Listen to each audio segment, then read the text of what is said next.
શિયાળાની ઋતુની અંદર ખૂબ જ સરસ મજાના તાજા તાજા શાકભાજી આવે બરાબર। બધાએ અલગ અલગ શાક ખાવાના, રોજ એક શાક નહીં ખાવાનું ભાઈ। ઘણા છોકરા એકલા બટેટા જ ખાય, ભીંડા જ ખાય, પણ બધા શાકભાજી બરાબર। ચલો ભાઈ, કયું શાક છે? મેથીની ભાજી। हाँ, गोभी, वेरी गुड। पालक, हाँ, नानू कયું શાક છે બેટા? दूधी, हाँ, शिमला मरचू, शिमला मरचू। मरचा, गाजर, हाँ, वालेरो, वालोर, बटाका, टाका। ઘણું બધું શાક તો આપણા કિચન ગાર્ડનનું જ છે ભાઈ। રીંગણ, મેથી, કાચા ટમાટર, કચ્ચા ટમેટા, ફુલાવર, લસણ, લસણ અને ડુંગળી। ચલો કયું છે? ટામેટા અને આદુ, હા, આદુ શેમાં નાખવાનું બેટા? ચામાં, પછી બીજા દૂધમાં નાખો ને તમે। આદુ ખાઈએ ને તો શરદી ઉધરસ થાય નહીં। આ બધી અલગ અલગ શાકભાજી છે બરાબર। રોજ બધાએ અલગ અલગ શાકભાજી ખાવાની ને ભાઈ। ચલો, એક જ શાકભાજી રોજ ખવાય નહીં। રોજ બધાએ જુદી જુદી શાકભાજી ખાવાની બરાબર। ભાઈ, ભાજીમાંથી શું બને છે આપણે મધ્યાહનમાં?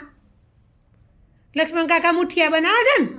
પછી તમે જે પુલાવ ખાવ છો, પુલાવની અંદર આપણા કિચન ગાર્ડનમાંથી બધા જ શાકભાજી નાખીને પુલાવ બનાવવામાં આવે ભાઈ। ખબર પડી તમને? તો શિયાળાની અંદર બધાએ અલગ અલગ શાકભાજી ખાવાની બરાબર। તમને કઈ કઈ શાક ભાવે છે ભાઈ? તમને કયું કયું શાકભાજી ભાવે છે? હા,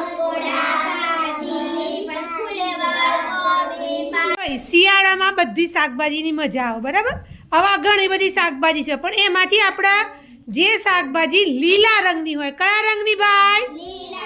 જો આપણા કિચન ગાર્ડનમાંથી જ ઘણી બધી શાકભાજી લાવવામાં આવી છે। ચલો ભાઈ, બોલો કઈ શાક છે? મેથીની ભાજી કહેવાય। શું છે ભાઈ? હા, કોબીજ, પાલક, વેરી ગુડ, શિમલા મરચું, પછી વાલોર। શું બોલાય? વાલોર, કાચા ટમેટા। ચલો ભાઈ, એ સિવાયના કયા કયા શાકભાજી છે? હા, પછી હા, હા, એ બધાનો રંગ કેવો હોય? લીલો।